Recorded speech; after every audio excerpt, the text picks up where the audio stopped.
Calvin T. Mann, leading Emmy, served over 20,000 youth through speaking, coaching, and mentoring. He has inspired us for years. Welcome to Emmy TV Podcast with your host, Calvin T. Mann, the Encourager. People, this is Calvin T. Mann. Okay.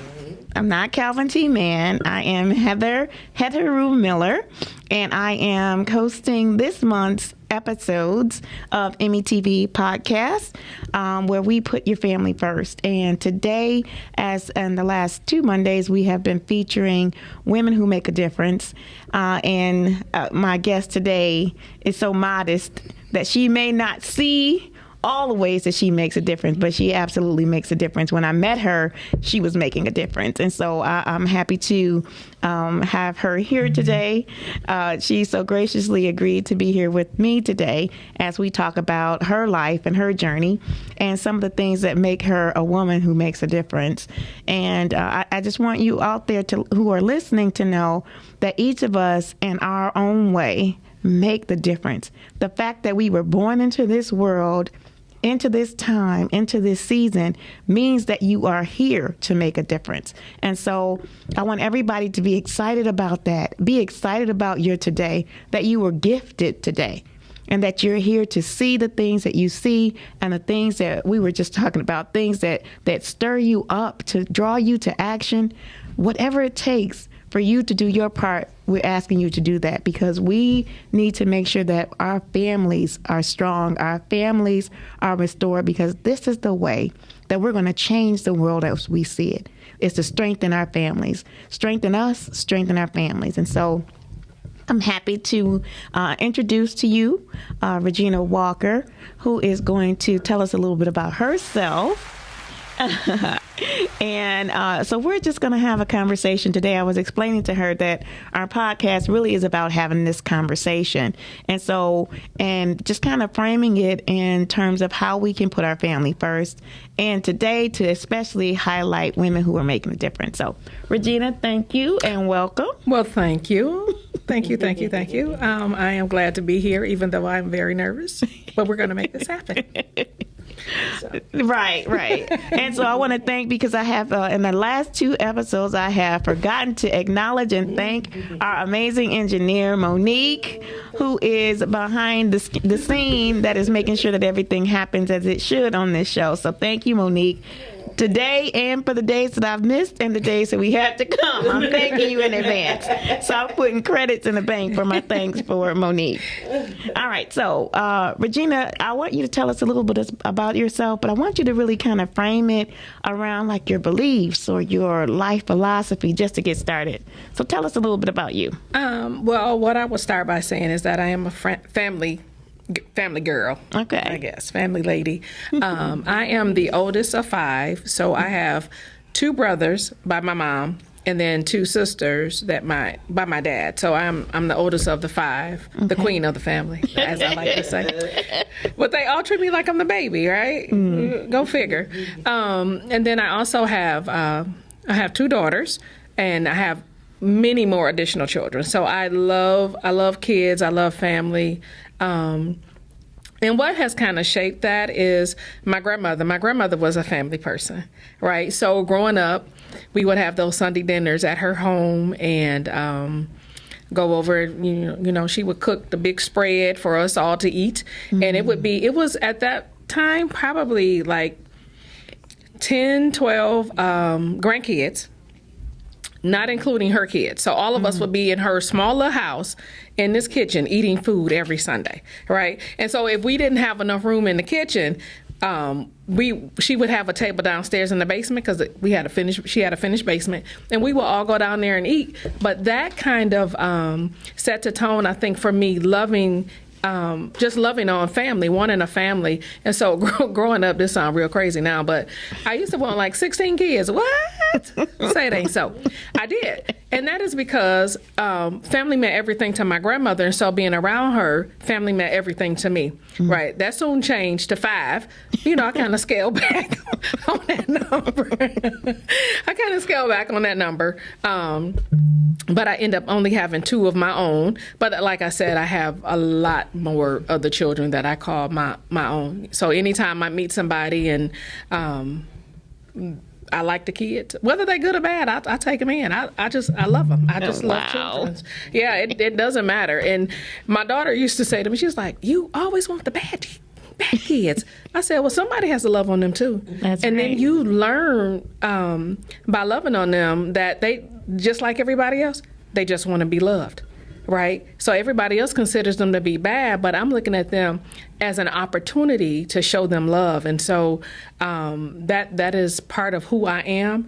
And anybody that knows me, they'll tell you when they first meet me, she may seem a little mean. It's because I have a wall up, because I don't allow everyone in my circle, which, you know, I don't think we should at all times, but that's a personal thing. But once I allow you in my circle, you are privy to me. And you are privy to whatever I have. And so that's just me in a nutshell. So I would say, you know, my philosophy of why I am how I am is because of my grandmother and what she instilled in us as youth, if that makes sense. Oh, yeah, that's so important. You know, I think it's even more important to have those stories, to have those examples, to have that influence of our grandmothers, our grandfathers, our foremothers and forefathers. I had the opportunity to meet, and maybe you can share too, Regina, I had the opportunity to meet and know my great-grandparents. So these were my father's mother's parents. And it's really interesting because my great-grandfather was 99 years between our first niece in our family and my great-grandfather. And so she had a chance to meet him, to sit on his lap, and, you know, because they actually believe they shared a birthday as well. And so to be able to look at the generations and hear the stories. And the funniest thing with my great-grandfather is that he would say something. He didn't speak very loud. And he was not a very big man. He's kind of a small frame man, just like my grandparents. I don't know how the rest of us got big. But anyway, I guess that came through the joining of our families. But my great-grandfather would say, boys, and my father and his brothers would run out of nowhere they were grown and they had us, and you could see them run so fast and saying yes sir and line up in age order in front of my grandfather. Wow. And we would crack. That was the funniest thing to see my dad and his brothers line up like Boy Scouts. I mean, they seem so reduced from these grown powerful men, fathers, right, uncles, authority figures. My great-grandfather would reduce them to little boys by just saying boys, and they would come running from everywhere. That was the funniest thing to me. And they would stand straight, and whatever he said, everything he said went. Like he was the Don of the family. He didn't have to argue. He didn't have to fuss. He didn't have to say anything 2 times or more.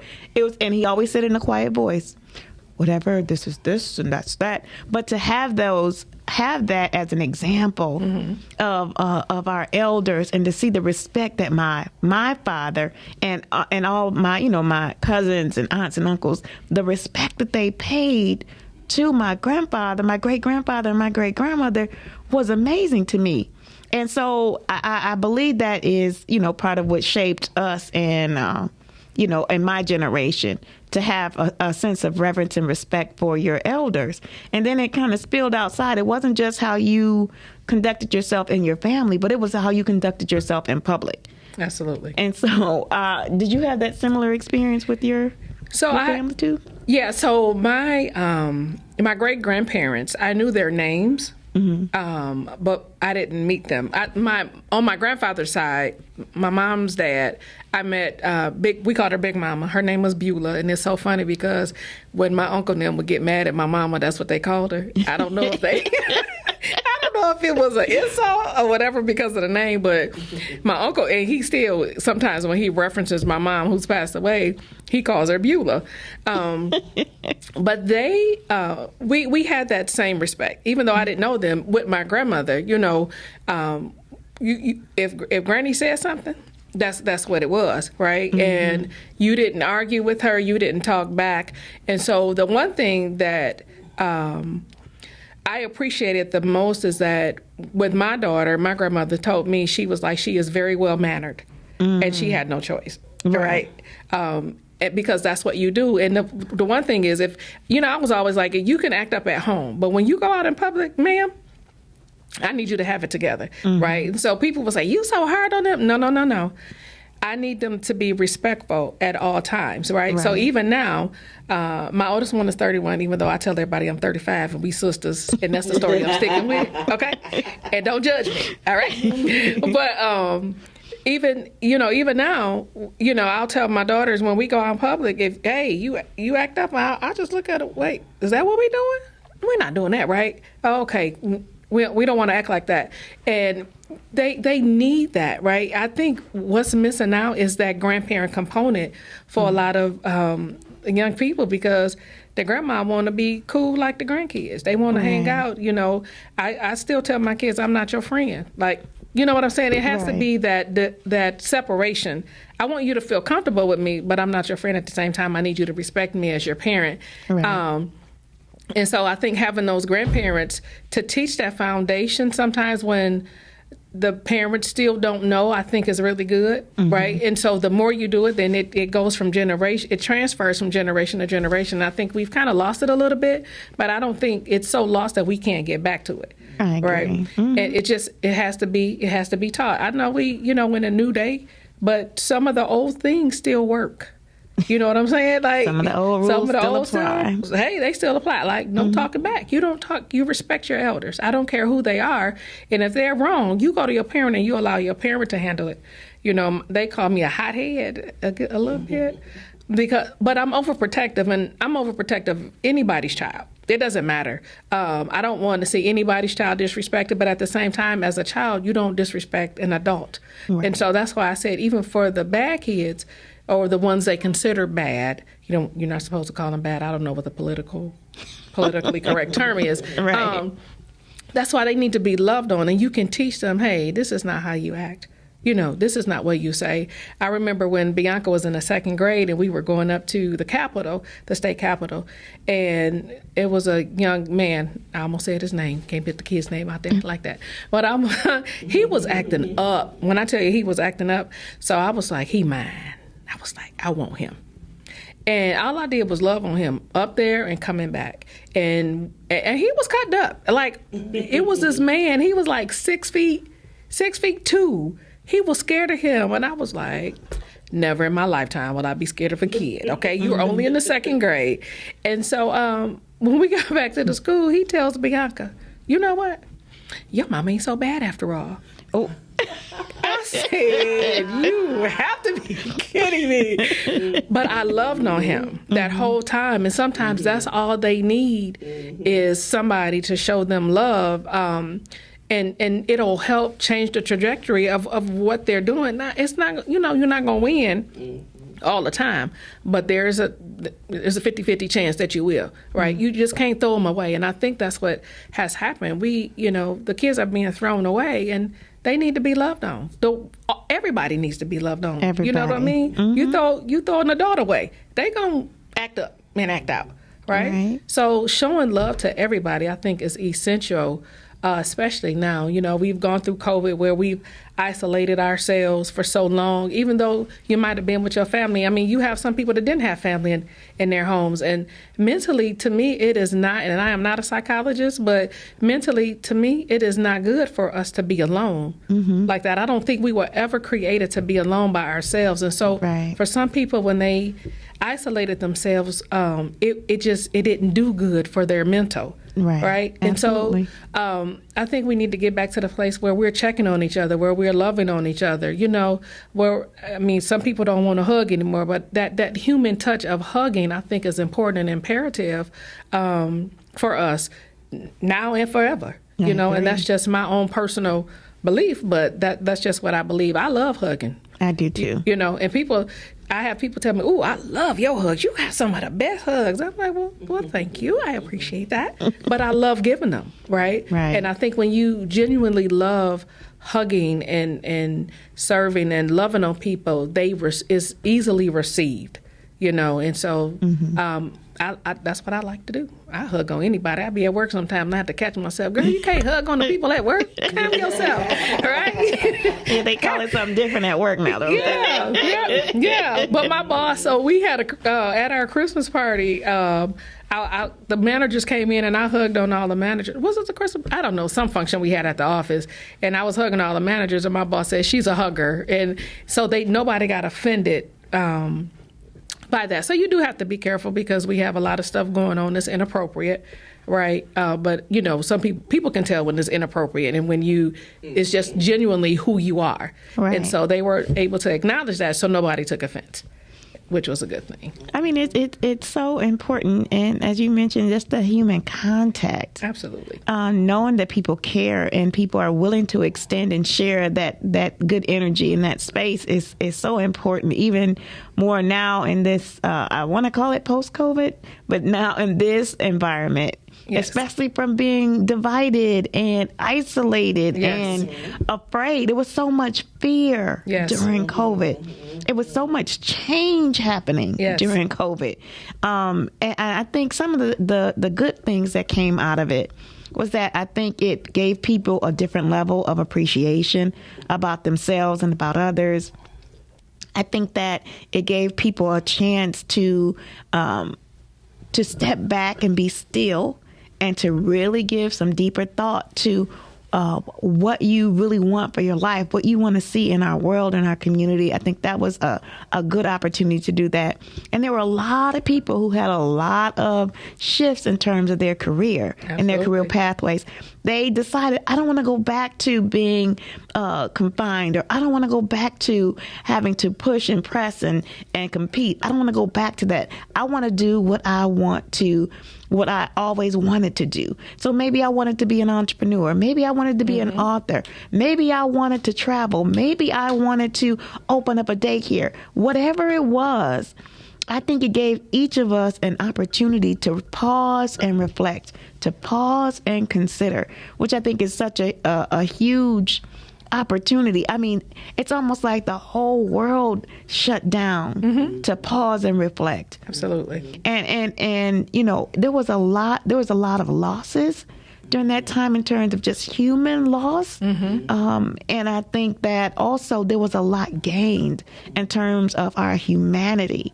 There were people who were looking out for other people who may not have done it before. There were people who extended themselves, you know, to share food or share resources or just to do something outside of the ordinary. It was an extraordinary time in our history. If you just think about it, I think they compared it to one of the early plagues of like the 1900s. And it was said that it hasn't been since that time that people were able to come together in the way that they came together. And so, I don't know if I should be grateful for that time. I'm not sure if gratitude is the right way to put that, because I had a great deal of losses as well. But it was a very enlightening time. Maybe that's a better way to put it. Enlightening time for myself and for people around me. We had lots of different conversations. We started to innovate. You know, I know I'm not such a big fan of Zoom and virtual conversations, but I tell you what, that Duo, WhatsApp, Zoom, Google Meets, all of these ways that people were able to communicate, maybe outside of work, outside of what they were doing in high tech. It was real low tech for me. It was real low tech for me. My learning threshold had to increase really, really quickly. Yes. And so, but I think that's an important part of who we are today, of those things that have shaped us in the past, and not so distant past either, but have shaped us to be who we are. And this is a good question for you. Did you Did you see anything along your career pathway shift or change as a result of COVID? Yes, we.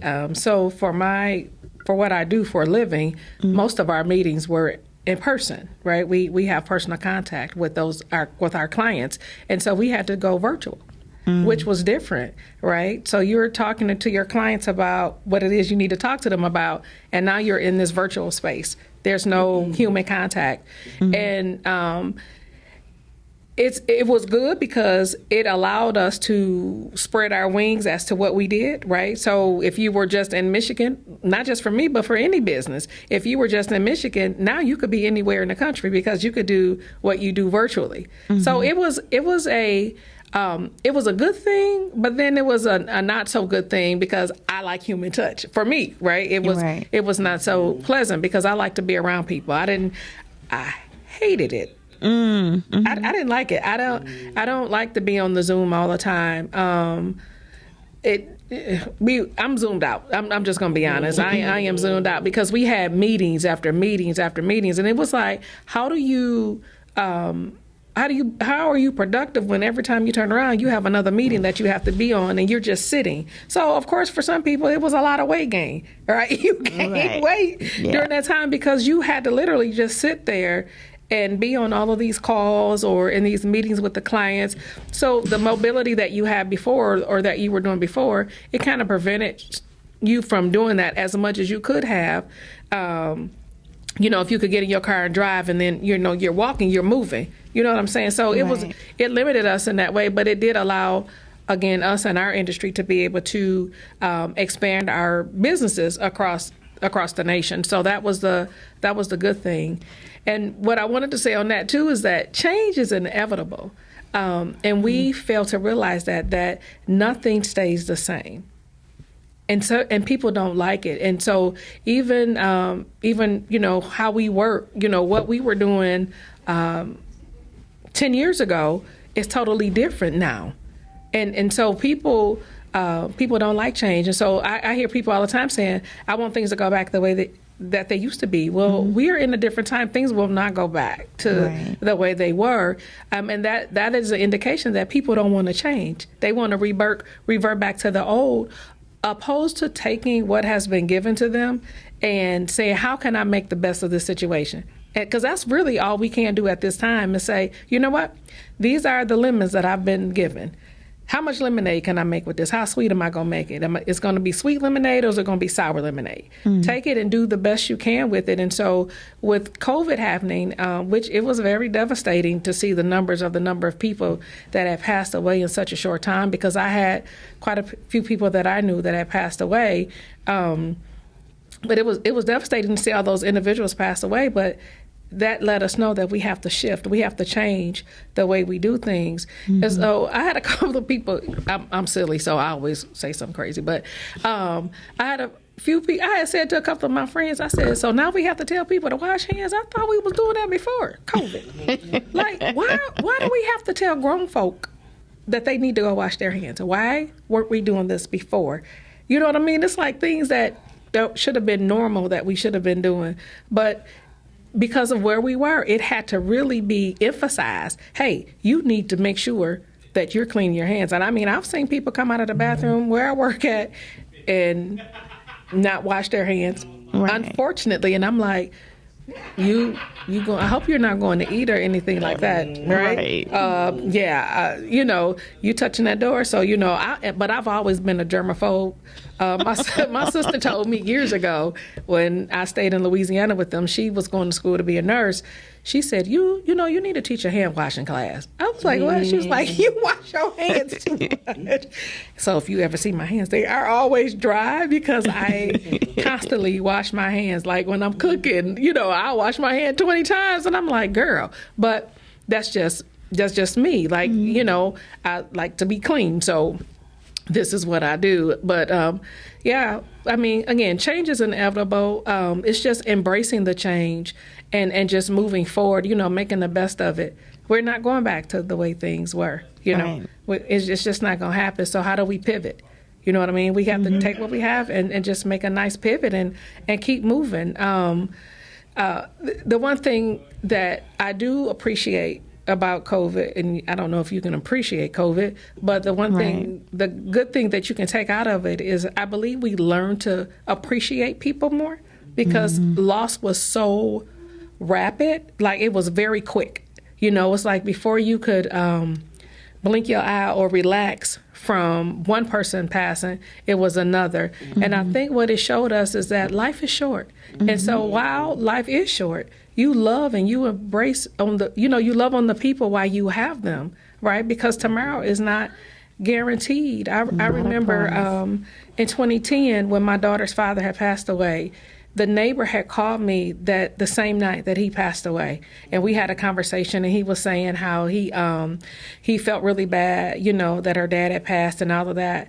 And so we were at the funeral home later on in the week, and his daughter says to me, we got to get ready for my dad's stuff. I was like, what are you talking about? She was like, my dad passed. I was like, well, when did your dad pass? He had passed. I don't know for sure if I was the last person that had spoken with him, but that same night, that he had called me about about my daughter's father, he passed away.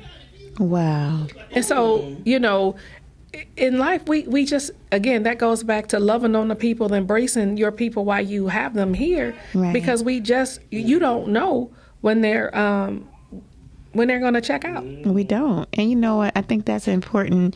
I call it a reset. We talk about that on the podcast a lot. I let people know and to be reminded that today is what we have. Absolutely. I know I may plan for tomorrow, I may plan for next year, I may plan for 5 years, but ultimately all I have is today.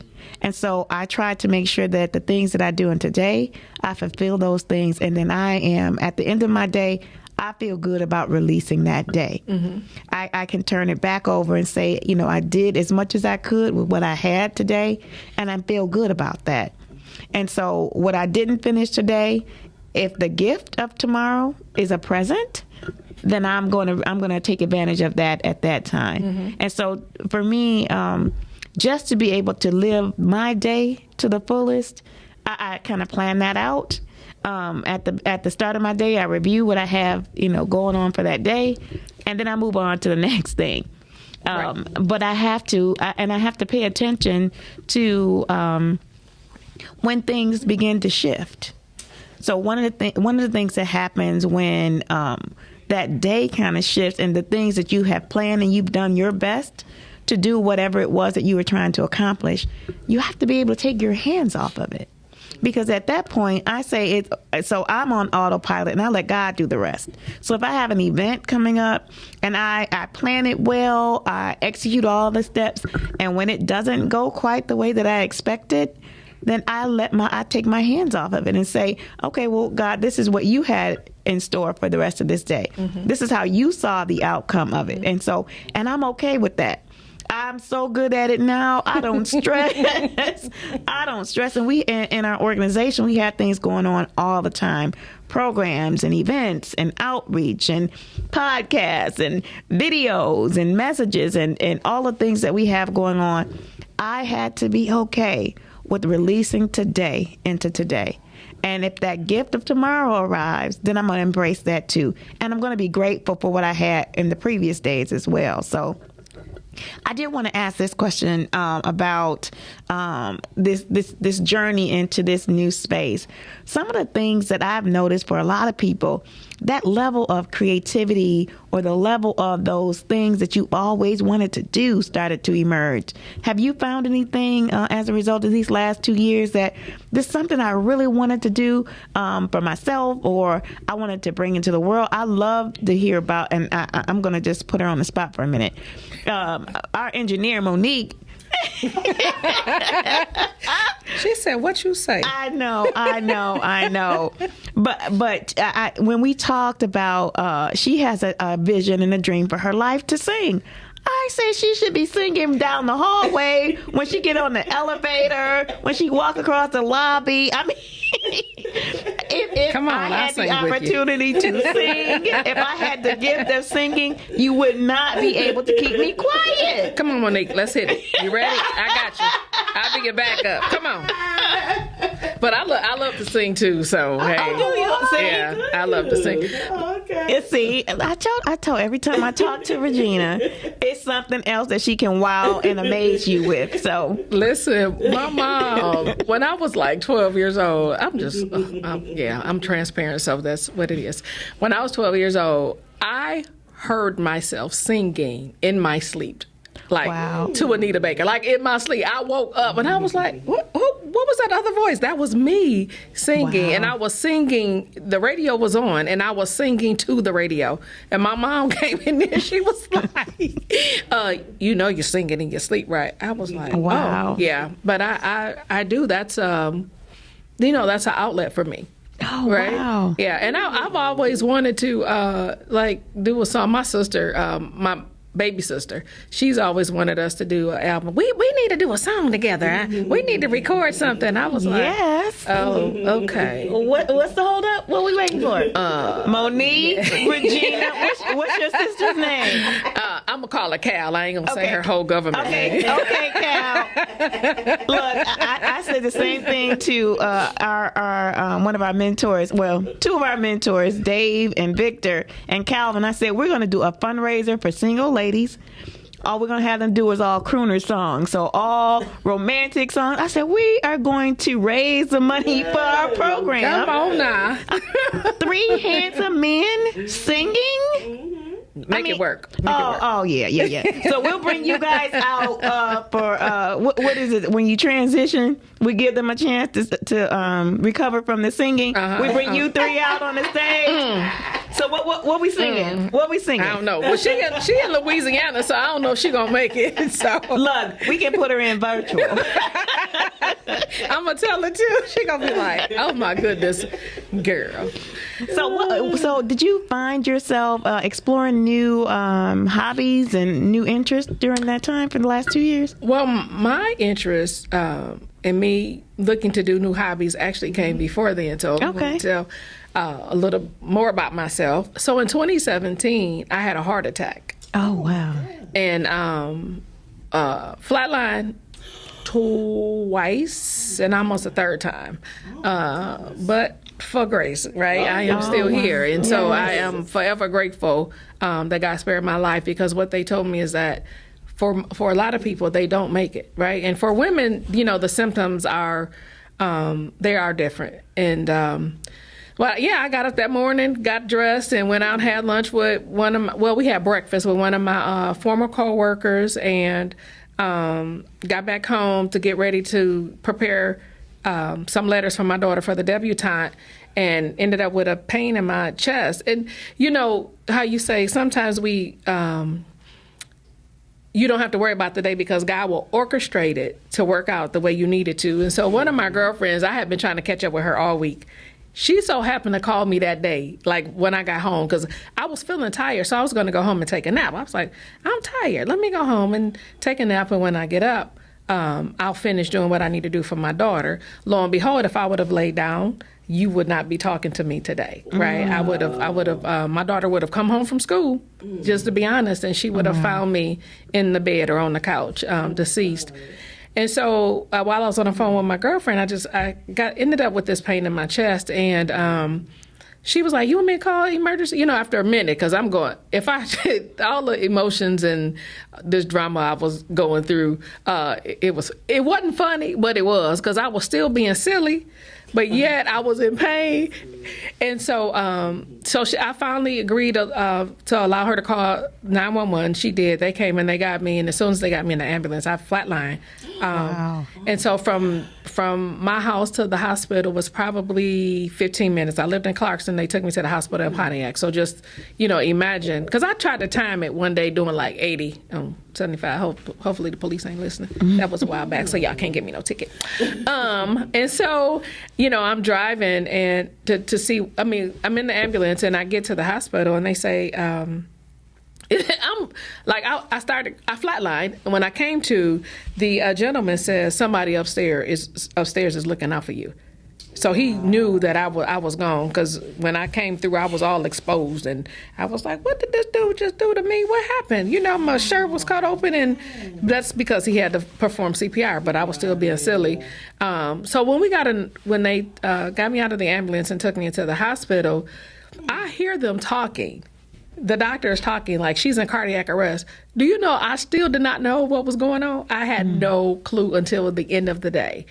And so that, that happened. I was in the hospital for a week. But again, by the grace of God, I made it through. No complications, no memory loss or anything like that. Not that I could think of. Not or anything like that. Not that I remember, right? I don't remember that I had memory loss, right? That's good. And so with that, though, at that point, I was like, I'm going to start writing. I need to write. Now, I haven't completed the books yet, but they are still in me, and that is something that I want to do. That's because I have shifted my focus to make a decision on whether or not I was going to stay in the field that I'm in. And so I had to, sometimes we try to do too many things at one time, and I'm a firm believer sometimes you just need to be still and work on one thing and then move to the next. And so I had to really, look at my life to see what it is that I need to do and where could I have the greatest impact. And so it was me talking to a pastor that our company partners with from the corporate level, me talking with him and my mentor, that they both basically said to me, there are individuals that need to hear your voice. And if you stop doing what you're doing, they won't be able to hear your voice. And so we need you to make a decision on what you're going to do.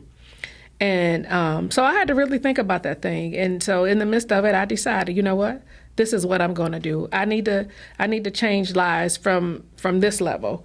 And, they say your gift will make room for you. And it seems to be that since I made that decision, my gift has been making room for me in many aspects. Blessings.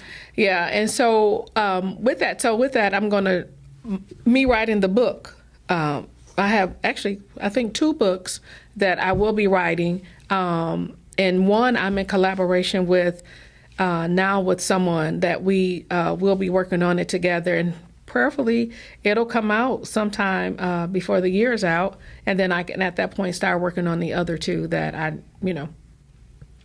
really, those are like heart books. The other 2, those are life stories. One would be about the journey of my mom. She was diagnosed with dementia at age 54, 55, passed away at 61. And then the other one would be about me and going through the situation with the heart attack. And so, that's kind of what my 2 projects are. But again, they started before COVID, and I had to kind of step back to see what I needed to do in life to make sure that I'm able to move forward to do to be able to do the books. Right, because what I do for a profession kind of goes hand in hand with those books. I'll be able to write into those why some of this stuff is important, even though the book is not really about what I do. Right, understood. Yeah. So no knitting, crocheting, no. You sure? Because I think we don't have enough people who crochet in our world. No. I pass. I like to cook. Pass. Okay. I like to cook. Cook, bake, barbecue. What are we talking about? I like to do all 3. Yeah.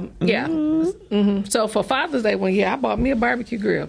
For Father's Day, a barbecue grill, and I learned how to run because I said I'm the mama and the daddy right now. So I'm gonna get me a grill, and I'm gonna learn how to grill some chicken, and I would throw lobster. I can't eat lobster, but I would throw lobster on the grill for the girls. And wow.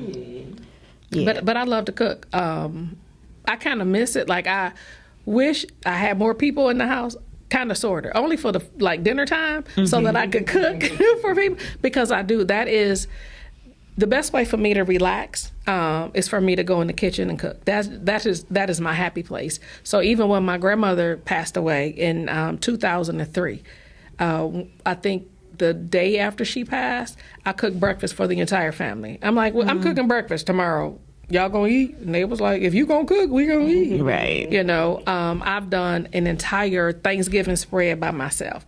Everything except for the turkey. I'm talking about greens, macaroni and cheese, dressing, cornbread, okay. 7 desserts, all from scratch. Okay, so you got me with cornbread. We can put a pin right there. Just cornbread? You need something to go with the cornbread. Look, cornbread is the dessert. Real good cornbread, that you can start that my meal right there. Yeah. Everything else is bonus, but you got a cornbread up. That's the entree. You get me a German chocolate cake. Ooh. I'm yours. Yes. And absolutely. it has to be from scratch. Don't come with no box, nothing. And I'm not eating it. And I can tell, but if you cook, you know what you're looking at, right? So, You do. Yeah. That's for sure. Mm-hmm. So now talk a little bit about your gifts. Like the things that are God-given gifts. So we know that you sing. We know that that's one. We know that you have your story, your books in you, and the gift to write. That's 2. Mm-hmm. What else would you consider are some of your gifts that you bring into the world? Some of my gifts that I bring into the world. The ability, and I know, well, I'm not going to say it sounds crazy because it is what it is. I have a gift to love. I found out that is one of my gifts. And for some people, they will be like, what? But it is. That is part of who I am. I do, even though sometimes I do have a wall up, and I can be mean sometimes. We all have our days. But my all-in-all person is for me to give love. And that's what that's what I like to do. Again, if you could have whatever I have, right? I don't mind, because it's just stuff. You know what I mean? Mm-hmm. I don't mind giving. I'm a giver. I like giving. I like doing stuff for people. So in church they would call it a ministry of helps or something like that. Mm-hmm. But I love helping people. Sometimes you can stretch yourself, right? But even in that, I'll do what I can to help anybody. That's just me. I love to see people, their lives change. I'm able to do that, with the position that I have for the company that I work for, is change the lives of individuals. So I like to see positive change with folk. We don't have to stay the same. No man is an island, right? And so we need our board to help us. I call it our board of directors to help us to move forward, to make the necessary changes that we need to make. We need to keep each other accountable. That's what our board of directors does. I tell people, if you have a goal in mind and you don't have anybody that'll keep you accountable for that goal, you might need to change the people that you're around, especially if it's something positive, right? So if I want to write a book, I don't need to be around people that don't want me to write the book. I don't need to be around people who will say, whatever it is that's negative. I need the people around me that's going to say, hey, did you sit down and write, a page or 2 today? Did you do X, Y, and Z? Right. And so that helps us to become better, to do better, and it allows other people to be able to see our gifts. Right. When we do that. And so I just like to help people to be able to do that. That's such a blessing. See, another thing that you bring to pour into our world, to make our world a better place. And this is why you are my guest today. Women who make a difference in the world. And so, it may not be that, we have the cure for this or for that, but sometimes love is the cure. And so because that is your unique gift, that you can speak to, that you can show and demonstrate, and so willing to give, that makes you a difference maker in our world too. So I thank you for that and sharing that. I do want to ask a little bit more about like your idea of success. So when you think success for yourself, like what 3, 4, 5 things do you, how are they defined? How do you define success first? Well, everybody's definition, can be a little different. Right. And mine, I will say in a nutshell, is achieving the goal that you set out to achieve, right? And with that goal, you've made a positive influence in somebody else's life. Mm-hmm. And so it doesn't have to be 1 million people. But if you change one life, you can count that as a success for what you're doing. And so, for me, that's all success is being able to change the life of one person, if it's one person. And in that, don't give up. If there's something that you want to do, stay the course. So I tell people, and I'm not afraid to say it. In the industry that I'm in, I had wanted to sit for this license, and in doing so, there was a lot of stuff going on, in the family, with my mom being sick, the girls, and just a whole bunch of stuff going on. And the first 4 times I took the exam, I didn't pass. I didn't. But guess what? I didn't give up. Right? And so my thing is, if there's something that you want to do, you do it. If you have to if you have to take the exam 2-3 times, you take that exam the 2 or 3 times, so that you achieve what it is that you want to achieve, knowing that at the end of it, you're going to make a difference in somebody else's life, right? So, because our lives are not for ourselves. What we even go through in life is not for us. It's for other people, so we can share that story with them, so that they'll know that if she made it through it, that I can make it through it also, right? Absolutely. And so we you can't be selfish in that respect. And so I just say, don't give up. Don't quit the fight. Keep it moving. And so that's what I've done. And so to me, that is success also. When you keep fighting, when you keep moving, don't let anybody tell you can't do something. If you have people around you that will tell you need to quit that, because I did when I first started out in my career. They were like, "You're not making enough money. You need to quit. You need to quit." And I knew I had to. I had 2 girls, right? I'm a single mom, and I knew I had them to take care of. But I knew that was my God-given assignment. I had to, and that's what, like I said, with my mentor and the gentleman that works with us on a corporate level, I had to really sit back and listen to what they had said to me and make that decision. Because I knew in my knower that this is what I was supposed to do, but because everything wasn't lining up how I wanted it to, in the timing that I wanted it to, I was at the point of giving up. And so with them saying to me what they said, like I said, I sat back and I thought about that thing, and I was like, "Is this what you want to do? You want to do it? You sure?"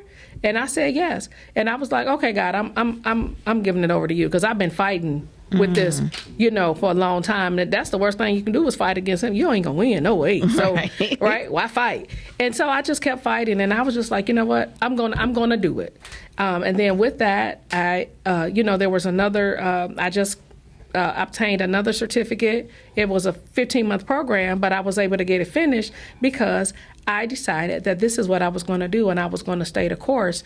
And and get with the certificate that I have, there's not many of us women, let alone African American women, that have this designation and that do this. So sometimes you got to be a trailblazer for other people. So I want other people, other young Black women to come behind me. My daughters have already told me they're not going to do what I do, and that's fine. But if I can find somebody else, that will take the reign and go with it, then that's what I would like to do. And so that's success for me in a nutshell. Just, yeah. So how about, so we talk a lot in our community around healing. And so when you think about healing and really the things that are needed, I'm just going to focus on our family, women and our families.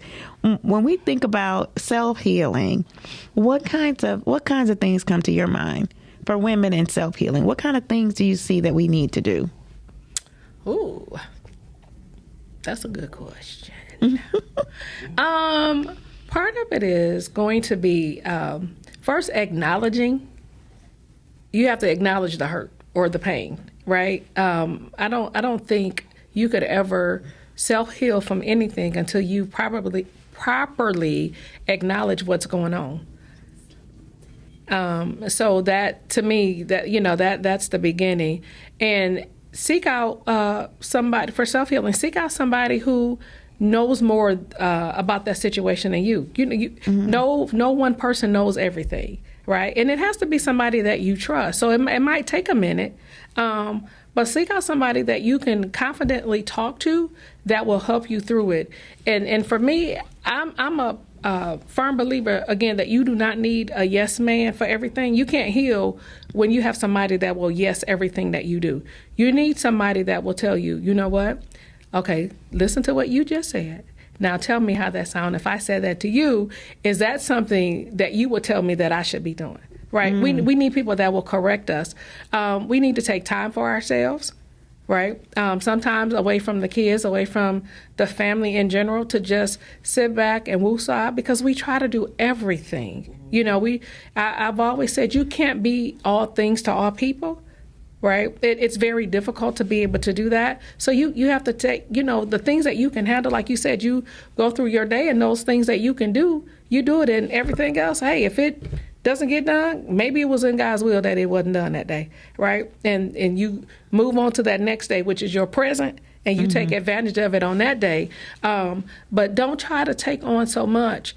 Learn how to, you know, decompress. And I think part of my issue with having that heart attack is that I allowed the stress of life to kind of overtake me. And so my body went into, okay, you're going to take on all of this and not do what you need to do for yourself, then this is what's going to happen, right? And so, you know, just taking that time out for yourself, even if it's 5 minutes a day to go for a little walk and just breathe and, you know, woosah away from the kids, whatever it is, whatever makes you happy, do that. That, to me, that is self-care. If it's reading a book, if it's coloring in a book, me and my daughter used to sit and color together. I got to find, you know, everything is packed up still from me moving, but I said I wanted to find my coloring book so I could start coloring again. Yes. Right? Yes. It doesn't have to be nothing crazy. You don't have to go out and spend no money.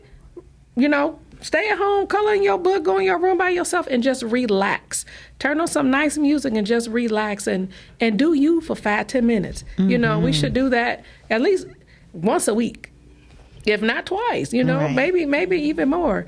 The laundry's still going to be there. Because they're going to wear some more clothes. You still going to have to wash. So don't don't stress yourself out about it. You know, sometimes we want things to be perfect all the time, and that's not how it's going to be. We are not perfect beings. So, you know, don't stress yourself out about the small stuff. You know what I mean? Right. So, absolutely. Yeah. So now, how do you think we can transcend that sense of healing and those examples to help with the healing in our families? Well, if you don't take care of yourself first, you're not going to be able to heal your family. You know, it's like when you're on the plane, what do they tell you in the event that the plane is about to go down or you need oxygen? You put the oxygen on yourself first, right? So if you always taking care of your kids and always doing everything for them and your husband and your mom, your dad, and everybody else, you won't be able to do it. So the first step in that is making sure that you take care of yourself. And then after you've done that, and you can then show them, hey, you need to take time out for yourself. When they see you doing it, then, you know, they'll be like, oh, mom's doing that. Okay. I can do this. I can take 5 minutes out and put the homework aside and just color in the coloring book, you know, and be happy. So I think leading by example is key, you know, allowing them to see you doing that you're taking time for yourself, and let them know that there's nothing wrong with it. Right? Again, we put so much pressure on each other sometimes that it becomes so much that we, you know, sometimes our capacity to be able to handle it is we can't. It's just overwhelming. And so then we explode and we begin to do things that are truly out of character for ourselves. So again, being that example and then showing them slowly what to do, I think we can transcend that into the family so that we become a better unit. So you have time for yourself. You teach the kids to have time for themselves, but then we also have time together. Absolutely. And I believe, taking all that you said, that these are the same ingredients that we need to heal our community. I know I talk a lot about family and community. I talk a lot about our own individual healing and what we pour into ourselves. But ultimately, all the things that we see in our world today, we are the answer. You are the answer as an individual. You are an answer as a family, and you are the answer as a community. We are the ones that have to change things. And if each one of us, one, is standing in our gifts, which is why that's one of my favorite questions. If we're standing in our gifts, then that's the unique thing that we have been given That's our superpower that we've been given to help change the balance of what happens in our world, in our community, in our family, and within us. That is the fuel for the change that we need to see. So the second thing is, I believe that we all have that, we call them testimonies. We have a testimony and we have a story, because our life is a journey. And like you said, much of our experiences, much of what we have learned and how we have grown and how we've overcome is for others. Absolutely. You know, when you have that to share, that means that you are bringing that wisdom that we were talking about, that wisdom based on your experience and the life lesson in it, that you brought that to the forefront for somebody else to use. It is somebody else's gift now. It's their present. And especially if you're looking for how do you overcome? I mean, for what you've been through in your lifetime, just what you've been through in your lifetime to be able to overcome, to be here to share with us. And for those who haven't understood yet, that stress has a way of affecting your body and shutting you down. Absolutely. Getting your attention. But also, that was a reset. Absolutely. Regina got a reset. And she took that advice to reset and reset. And so I'm so glad that you are here with us today to share your story, here to just inspire and encourage, and never to disappoint in your conversation. Never to disappoint. So I'm going to ask if someone wanted to reach you, can you share maybe an email or some way that they can reach you? I can give them a phone number. Okay. It's 248-882-9392.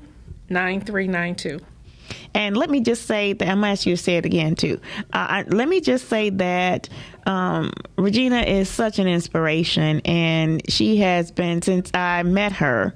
And as a friend of mine introduced me to her, she has she's blessed me with her encouragement, with her sense of humor, and the outlook that she has on life. I think is really important. So we're going to learn more about Regina. We're going to have her back so she can talk a little bit more in the not so distant future about some of the things that she does and how she is and other ways that she's helping to benefit the community. So if you don't mind maybe sharing your phone number one more time for people who just resonated with you, we're going to naturally gravitate to you anyway. Do you mind sharing? Sure, I can do that. It's 248-882-9392. And I do want to thank you for being with us today. I am Heather Hetheru.